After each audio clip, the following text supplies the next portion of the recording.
मेरा नाम है जयदीप आमेटा फ्रॉम विद्या मंदिर classes Surat in collaboration with Saraswat international academy Vapi. और आज हम बात करने वाले हैं सेकंड लॉ ऑफ थर्मोडायनेमिक्स की। हमने अभी तक थर्मोडायनेमिक्स में zeroth law, then first law, ये इन पे बात करी थी और इनसे रिलेटेड बहुत सारे हमने क्वेश्चंस भी सॉल्व किए थे। अब आगे बढ़ते हैं, बात करते हैं सेकंड लॉ ऑफ थर्मोडायनेमिक्स की। हमने देखा कि जो फर्स्ट लॉ है वो हीट कहां से कहां, मतलब किस डायरेक्शन में फ्लो हो रही है, ये एक्सप्लेन नहीं कर पाया था। इसके लिए सेकंड लॉ ऑफ थर्मोडायनेमिक्स की बात हुई थी। तो ये क्या काम करता है?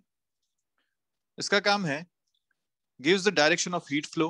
अब इसके तीन स्टेटमेंट हैं जो अलग अलग साइंटिस्ट थे, क्लॉसियस, केल्विन और केल्विन प्लैंक। इन लोगों ने मिलके तीन अलग अलग स्टेटमेंट इसके दिए जो तीनों एक ही बात को बताते हैं बेसिकली। वो बात क्या है?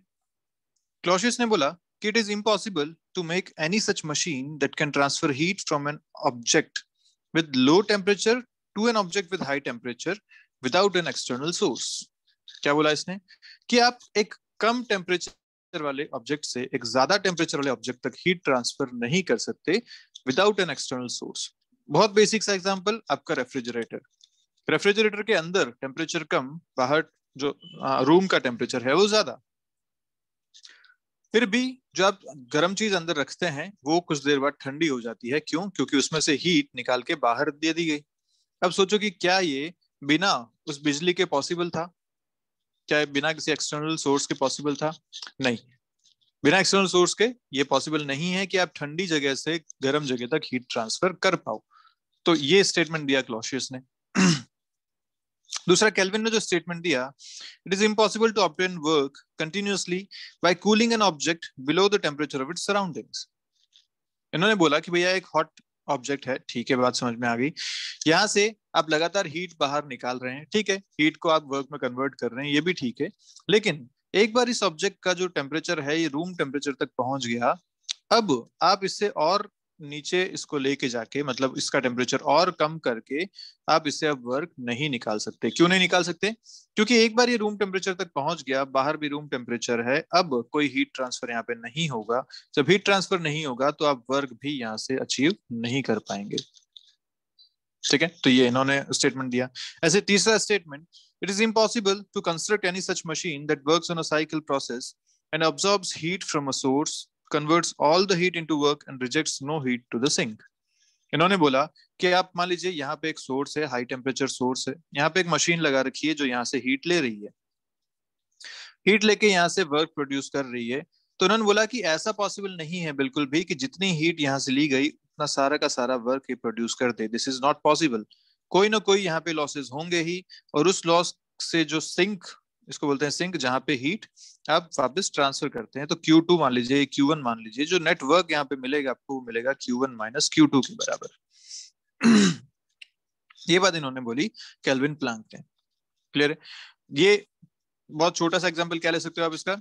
आपकी बाइक, बाइक में आपने पेट्रोल डाला, पेट्रोल ने वर्क किया, इंजन में बर्न हुआ, बर्न होके गैसेस बनी, उसने उस इंजन को चलाया। अब क्या वो सारा का सारा पेट्रोल बर्न होके पूरा का पूरा उसको चलाने में यूज हो गया क्या? या फिर कुछ एग्जॉस्ट से बाहर भी निकली गैसेस? ऑब्वियसली एग्जॉस्ट से गैसेस बाहर निकली थी, गैसेस के साथ कुछ हीट बाहर निकली।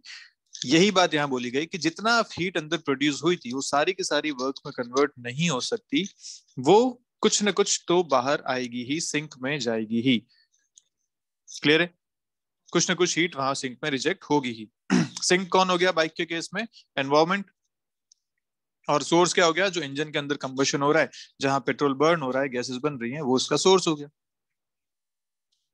ठीक है बात? तो ये तीनों स्टेटमेंट हैं जो सेकंड लॉ ऑफ थर्मोडायनेमिक्स को बताते हैं।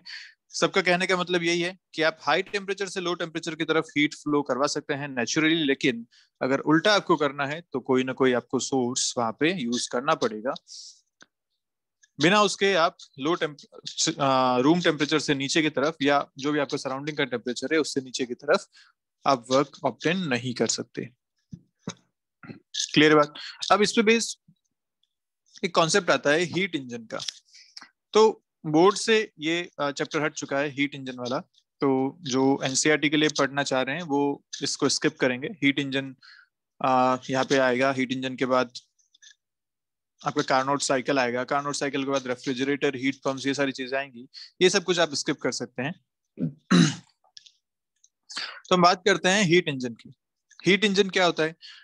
हीट इंजन मतलब वो जो हीट एनर्जी को मैकेनिकल एनर्जी में कन्वर्ट करने के काम आए। तो जैसे आपकी बाइक का इंजन, उस इंजन में सिलेंडर के अंदर पेट्रोल बर्न हुआ, वहां से हीट रिलीज हुई, गैसेस बनी, उस हीट को मैकेनिकल वर्क में मतलब बाइक को चलाने में यूज किया गया। ये जो इंजन का काम है, ऐसा इंजन कहलाता है हीट इंजन।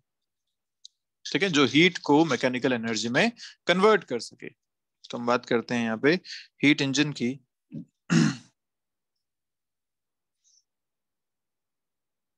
जो हीट को मैकेनिकल वर्क में ट्रांसफर कर पाए। ओके, अब इसको हीट को वर्क में ट्रांसफर करने के लिए हीट इंजन की जरूरत पड़ती है, ये बात तो समझ में आ गई अपने को। कंडीशन इसकी क्या क्या होनी चाहिए? कंडीशन ये है हीट इंजन के वर्क करने की कि भैया एक सोर्स होना चाहिए T1 टेम्परेचर पे, जो हाई टेम्परेचर पे होना चाहिए, this should be high temperature. एक सिंक होना चाहिए T2 पे, जो लो टेम्परेचर पे होना चाहिए। T1 से ये कुछ हीट को लेगा इंजन, इसे वर्क में चेंज करेगा, और वहां से कुछ हीट रिजेक्ट होगी जो सिंक में जाएगी T2 टेम्परेचर पे। तो जो नेटवर्क यहाँ मिलेगा वो मिलेगा, जितनी हीट इसने ली और जितनी सिंक में डाल दी, उनका डिफरेंस मतलब Q1 minus Q2 is the network produced by this heat engine. इसने कितनी हीट यहाँ से ली? Q1 हीट इस सोर्स से ली, कितनी रिजेक्ट कर दी? Q2 हीट रिजेक्ट कर दी सिंक में। तो कितना वर्क प्रोड्यूस किया होगा इसने? इन दोनों का difference is the work produced by this heat engine. Clear बात यहां तक अच्छे से? अब इसकी अगर एफिशिएंसी आपको लिखनी है तो एफिशिएंसी सीधा सीधा लिखा जा सकता है, एफिशिएंसी ऑफ हीट इंजन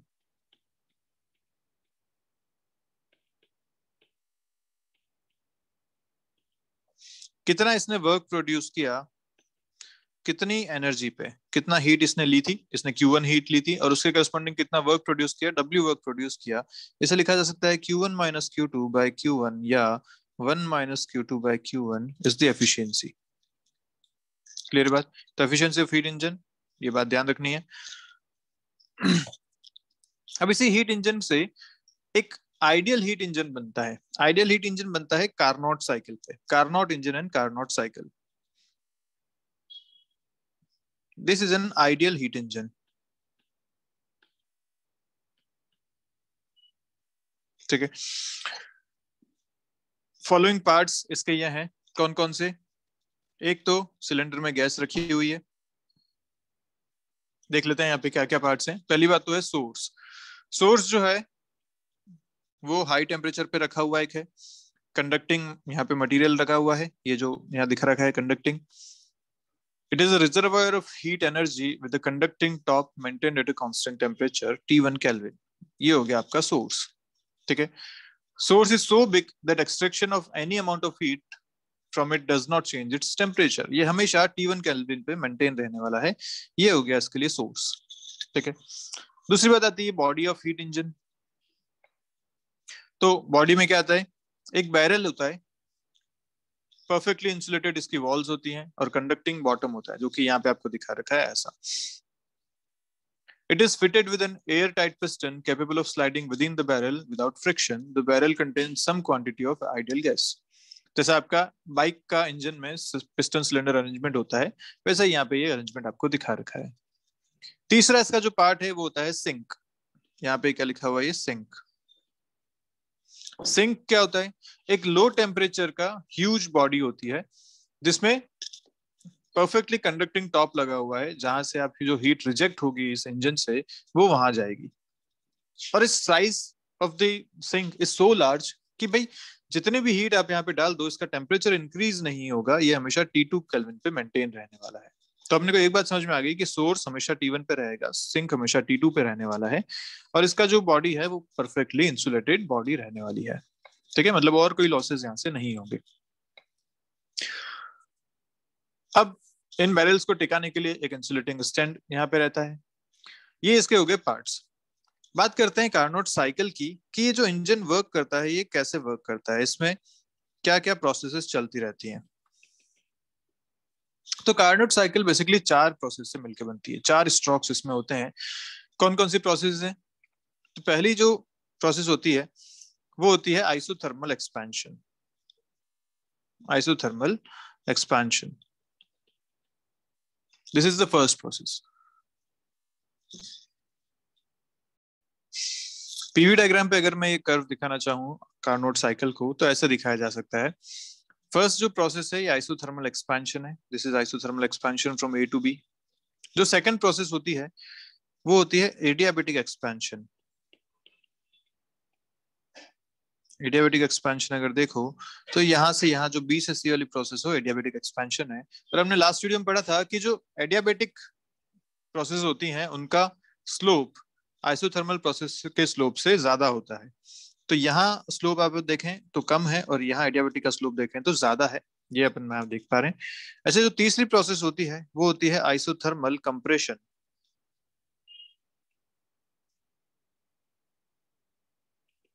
और जो चौथी प्रोसेस होती है वो होती है एडियाबेटिक कंप्रेशन।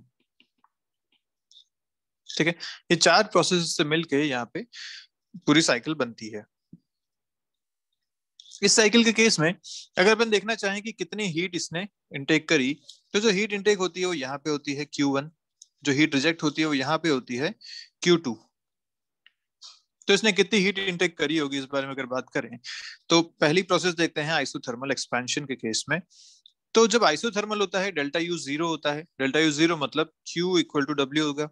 तो Q1 इक्वल टू यहाँ पे जो वर्क होगा W वो लिख सकते हैं, विच इज आइसोथर्मल प्रोसेस में वर्क डन कितना होता है nRT ln V2 by V1। तो लिखा जा सकता है n अगर 1 ले लिया जाए तो RT ln V2 by V1, this is the heat intake in this case.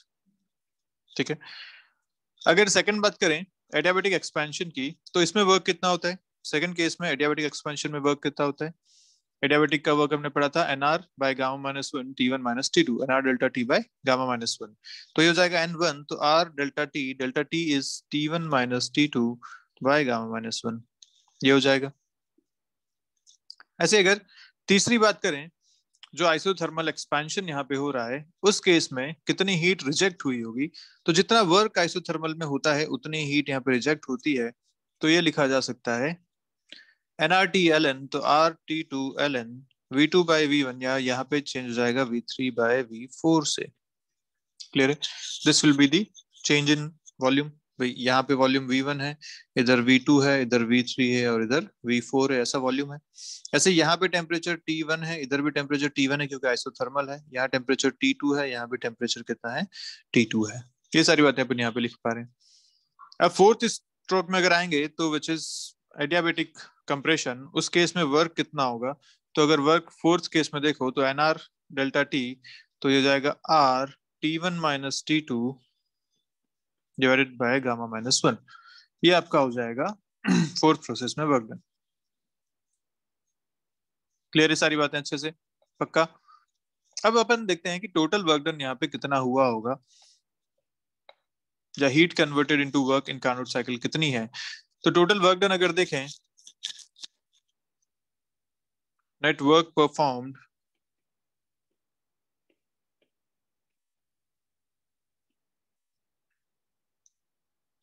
So W is equal to W1 plus W2, मैं लिखूंगा माइनस W3 माइनस W4। क्यों? क्योंकि W3 और W4 में कंप्रेशन हुआ है, कंप्रेशन में वर्क डन नेगेटिव होता है, इसलिए इसको ऐसा लिखा जाएगा। अब इसको जब फाइनली सॉल्व करेंगे तो फाइनली सॉल्व करने के बाद आपको जो वर्क डन मिलता है वो मिलता है R T1 minus T2 ln of V2 by V1, this is the final work done जो यहाँ से आपको मिलता है। क्लियर है? हमें इसके पूरे डेरिवेशन में नहीं जाना है, ये बस ध्यान रखना है आपको। एफिशिएंसी की अगर बात करें कार्नोट साइकिल की,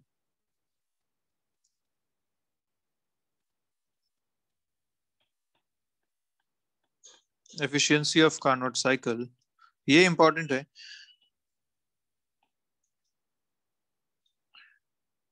एफिशिएंसी होती है कितना वर्क डन किया कितनी हीट लेके, और वर्क डन हम जानते होता है Q1 minus Q2 divided by Q1 इस तरीके से आप Q1 और Q2 सबकी वैल्यूज जानते हैं। यहाँ पे अगर इसको सॉल्व करेंगे तो फाइनल जो आपको आंसर मिलता है वो मिलता है T1 minus T2 divided by T1, या फिर आप इसे लिख सकते हैं 1 माइनस T2 बाई T1 के बराबर। क्लियर है? और क्या लिखा सकता है, 1 माइनस Q2 बाई Q1 के बराबर। ये एक बहुत इंपॉर्टेंट फॉर्मूला है कि आपने अभी पिछले केस में जब पढ़ा था तो आपने एफिशिएंसी ऑफ हीट इंजन बताई थी 1 माइनस Q2 बाई Q1। यहाँ कार्नोट साइकिल में स्पेशल यह है कि this is equal to 1 minus T2 by T1। ये टेम्परेचर से सीधा सीधा रिलेट होता है, ये यहाँ की खास बात है। क्लियर है? तो कुछ इंपॉर्टेंट पॉइंट्स अगर अपन कार्नोट साइकिल के बारे में बात करें तो इस तरीके से देखे जा सकते हैं। पहला पॉइंट हो गया efficiency of Carnot engine depends on the temperature between which it operates. हमने देखा efficiency is 1 minus T2 by T1, तो टेम्परेचर पे डिपेंड करती है सिर्फ और सिर्फ। कार्नोट साइकिल की बात हो रही है ये। Eta is independent of the nature of working substance, बिल्कुल ठीक बात है। Eta is one only if T2 equal to 0, मतलब एब्सोल्यूट 0 अगर टेम्परेचर है तो ही आप 100% एफिशिएंसी को ऑब्टेन यहाँ पे कर पाएंगे। ठीक है? और एब्सोल्यूट 0 अचीव करना पॉसिबल नहीं है अभी तक हमारे लिए, इसलिए आप सोचो कि आइडियल इंजन के लिए भी एफिशिएंसी 100% होना अभी तक पॉसिबल नहीं हो पाया है। ठीक है? Neta is only if Q2 equal to 0, but Neta is 1 never possible even for an ideal engine. Thus it is impossible to extract heat from a single body and convert whole into its work। जो आपका statement था Clausius का वो यहाँ पे prove हो गया कि आप एक से हीट लेके उसको पूरा वर्क में कन्वर्ट नहीं कर सकते, एक सिंक में हीट जाएगी ही जाएगी। अगर दोनों टेम्परेचर आप बराबर कर दो तो नीटा 0 हो जाएगा, कोई वहां पे वर्क होगा ही नहीं, एफिशिएंसी 0 हो जाएगी। तो वही बात थी कि जब रूम टेम्परेचर पे एक हॉट बॉडी को आप लेके आ गए थे उसके बाद वहां से कोई वर्क प्रोड्यूस नहीं हो पा रहा था, ये बात यहाँ से अपने को समझ में आती है। In actual heat engines, there are many losses due to friction, etc., and various processes during each cycle are not quasi-static. So the efficiency of actual engine must be much less than ideal engine. Actual efficiency जो engine की होती है बहुत कम होती है, जो आप bike में देखते हैं वो बहुत कम एफिशिएंसी पे वर्क करती है। तो चलिए कुछ क्वेश्चंस इन पे बेस्ड करते हैं जल्दी से। पहला क्वेश्चन आपके सामने है ये, बोला कि आपको Carnot engine has same efficiency between 100 and 500 and T kelvin 900 kelvin, the value of T is, तो आपने पता है एफिशिएंसी होती है 1 माइनस T2 बाई T1 के बराबर। अगर ऐसा है तो 1 माइनस T2 यहाँ पे है 100/500 इज इक्वल टू 1 माइनस यहाँ पे है T/900। अपन बता सकते हैं यहाँ से T कितना आ जाएगा, सॉल्व करेंगे तो ये हो जाएगा 1/5 इक्वल टू T/9।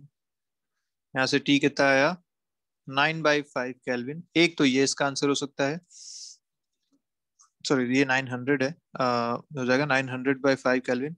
एक तो ये इसका आंसर हो सकता है। दूसरा आप इसको अगर उल्टा लेके चलें कि T केल्विन और 900 केल्विन को अपन ऐसा इसको कंसिडर करें कि दिस इज 1 माइनस 100/500, और अपन मान लें कि T जो है वो 900 से बड़ा है तो 1 माइनस 900/T, ऐसा भी आप इसमें लेके चल सकते हैं।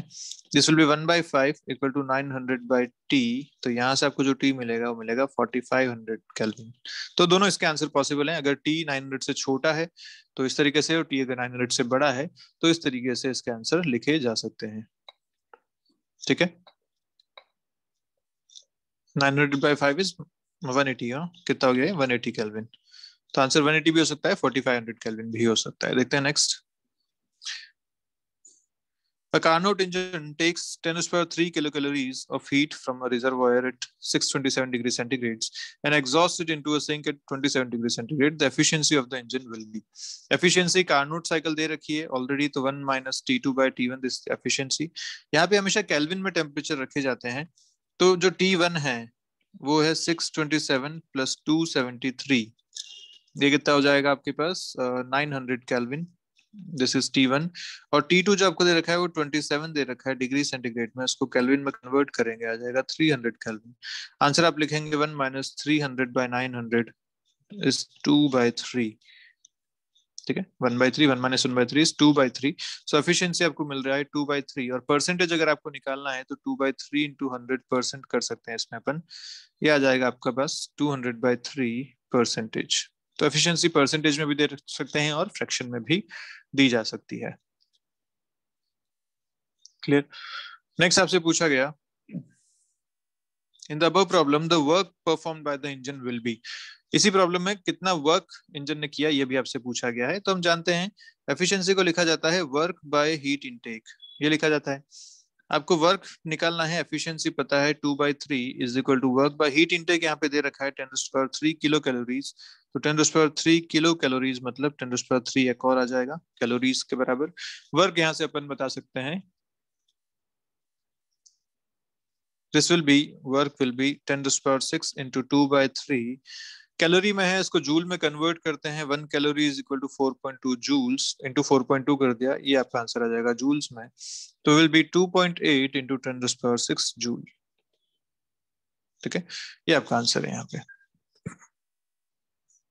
नेक्स्ट देखिए, a Carnot engine has an efficiency of 40% when the sink temperature is 27 degree centigrade, the source temperature is। तो एफिशिएंसी आपको 40% में दे रखी है, इसको हम लिख सकते हैं 40/100 या 2/5। और 2/5 किसके बराबर हो जाएगा, 1 - T2/T1।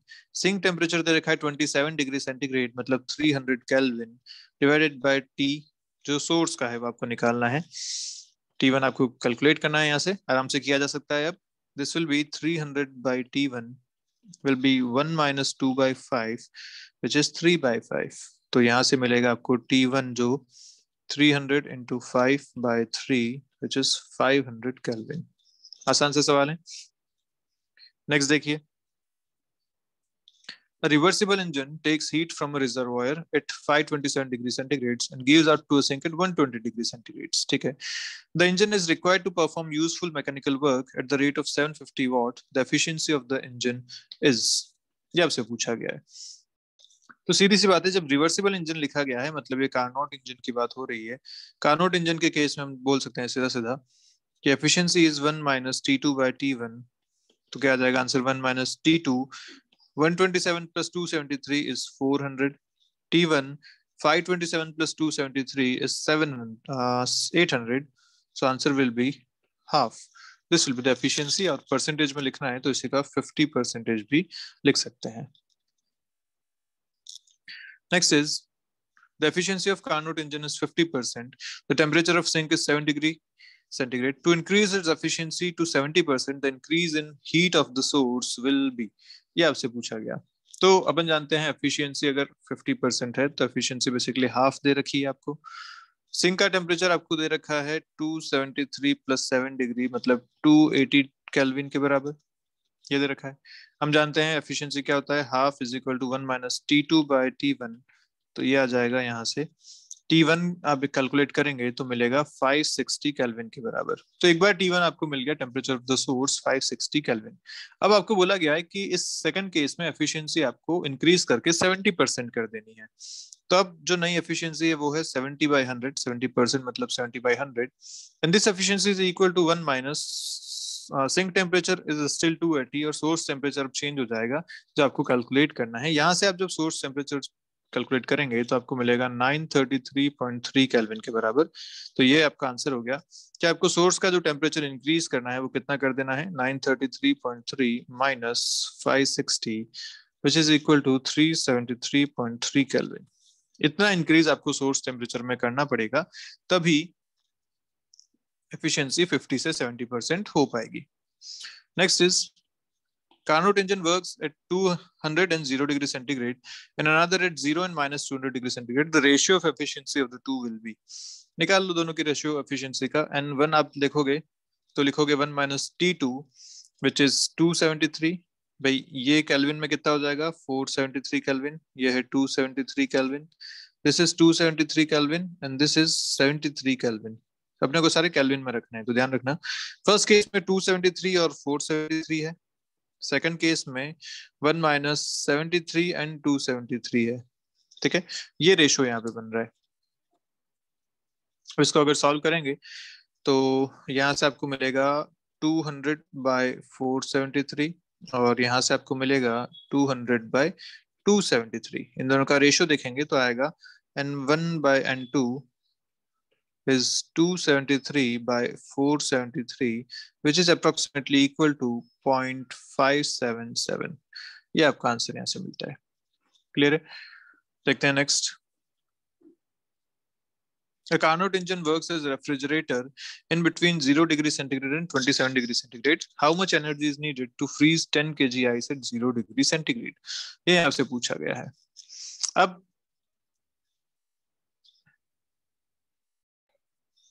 जब ये रेफ्रिजरेटर की तरह वर्क करता है तो उसमें जो वर्क देखा जाता है ना, रेफ्रिजरेटर में वर्क क्या होता है, कितनी हीट इसने बाहर निकाली, दिस इज द वर्क. तो यहाँ पे जब एफिशिएंसी लिखी जाती है तो Q2 by Q1 minus Q2, ये एफिशिएंसी यहाँ पे लिखी जाती है. ठीक है, तो ये हो जाएगा Q2 इज T2 और ये हो जाएगा T1 माइनस T2 एस के प्रोपोर्शनल. अब आपसे बात की गई है कि Q2 आपको यहाँ पे दे रखा है 750 कैलोरीज इसने बाहर निकाली, तो 750 लिख लिया आपने. Q1 आपको कैलकुलेट करना है और टेम्परेचर्स आपको दे रखे हैं, एक दे रखा है 0, मतलब सॉरी 250 और 300 केल्विन से आपको टेम्परेचर दे रखे हैं.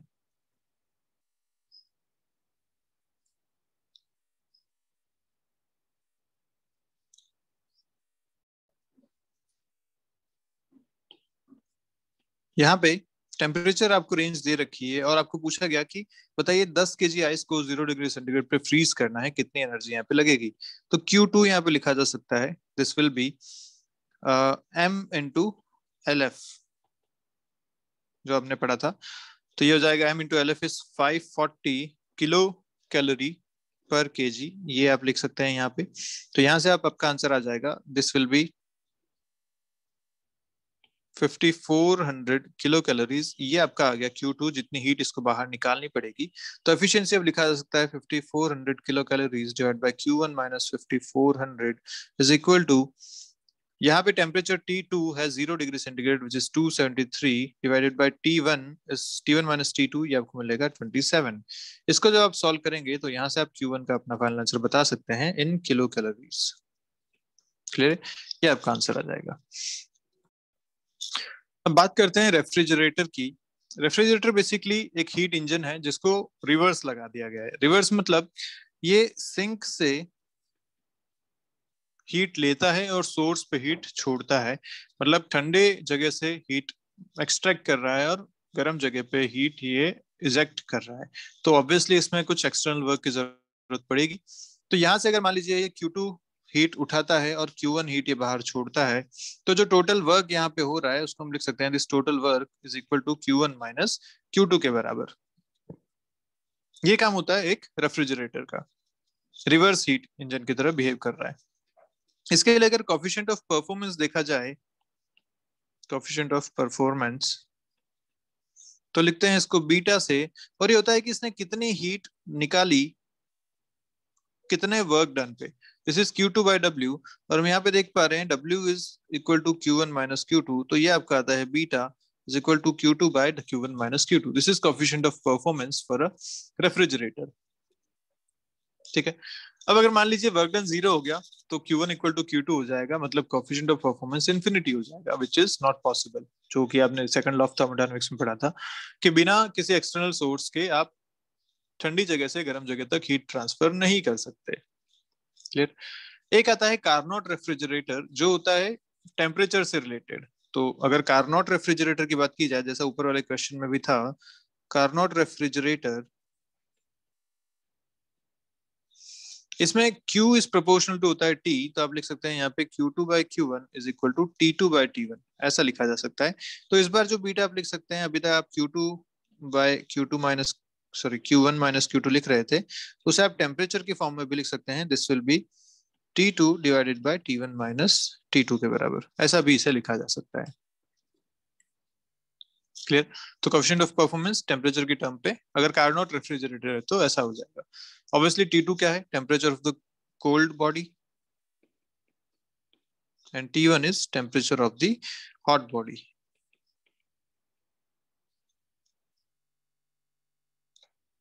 ठीक है, सारी बातें यहाँ तक.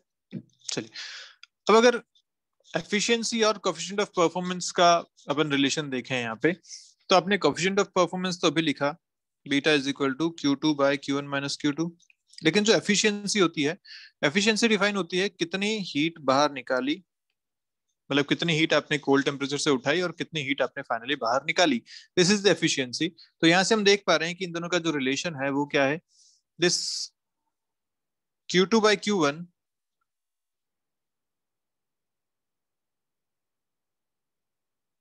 या beta is equal to 1 minus eta by eta के बराबर। ये आप यहाँ से इसको देख पा रहे हैं।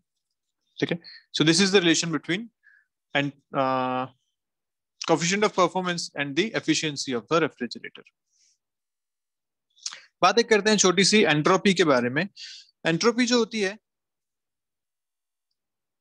वो कहलाती है randomness. Entropy is measure of disorder of molecular motion of a system. Molecular motion में कितना डिसऑर्डर है उसके जो कैलकुलेशन है वो एंट्रोपी के अंदर आती है। जितना ज्यादा डिसऑर्डर होगा उतनी ज्यादा एंट्रोपी यहाँ पे कहलाएगी। तो सीधा सीधा जो हमारे पास एक रिलेशन है चेंज इन एंट्रोपी का, आप इसको याद रखेंगे। Change in entropy ds is equal to dq by t। ये आपको ध्यान रखना है सीधा सीधा। Change in entropy is equal to heat absorb by the system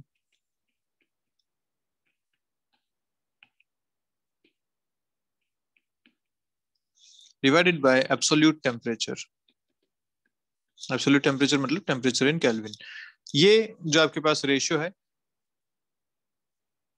entropy का, ये आपको ध्यान रखना है, ds equal to dq by t। और ये जो रिलेशन है ना, इसे अपन कहते हैं mathematical form of second law of thermodynamics. This is the mathematical form of second law of thermodynamics.